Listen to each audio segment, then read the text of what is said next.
Yeah. Well, speaking of fun and exciting, I mean, at least me as a fan of what you do, I mean, it seems like you're very accomplished and so ingrained here because you're playing all over the place and the people that you know, and it's fantastic. Plus, you're great at what you do.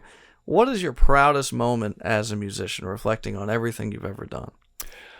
I think as a musician over the years, was able to open up for at least one prominent person that it was in the Christian rock ministry artist. His name was Larry Norman. Okay. And when I was with Sower, that was a big moment, because he was a person who was a forerunner in the Christian rock music. Wow. He was the one who, from the early to mid 70s, really started, along with some other people, that whole scenario, that whole niche.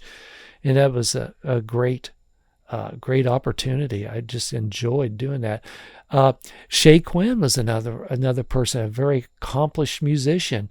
And when I sat in with Shay the first time, just before Thanksgiving, it was a big deal, and still it was a big deal to me. Yeah. And there's other artists that might not be big, but I admire their skills and ability far beyond anything I can do. And I admire people like that. And I admire just in general people, again, for many of the fans, they're out there following their favorite artists, don't really realize how much time and effort is put into your craft to be proficient and to get better, and constantly working longer and harder to be the best that you can be. Mm-hmm. And it's just an ongoing thing. I guess, like in itself, it's like a football team. To be the best at what you want, it is continuously practicing and moving forward. And as we were talking earlier, failures aren't failures. They're just good learning things. I mean, absolutely. I don't look at failure. I look at like, well, okay, I screwed that up. But guess what? I learned from that not to do it again, or what could I do to improve whatever it was I'd done? And it could be anything. Yeah.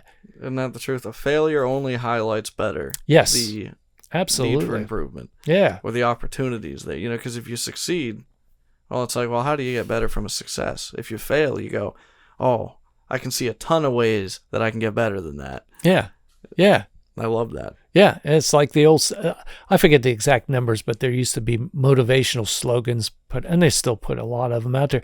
But Babe Ruth struck out like, I don't know, 1,600 times or something like that, but he kept on swinging, and he's considered one of the best, especially in his era. Yeah. Yeah, with home runs. Amazing.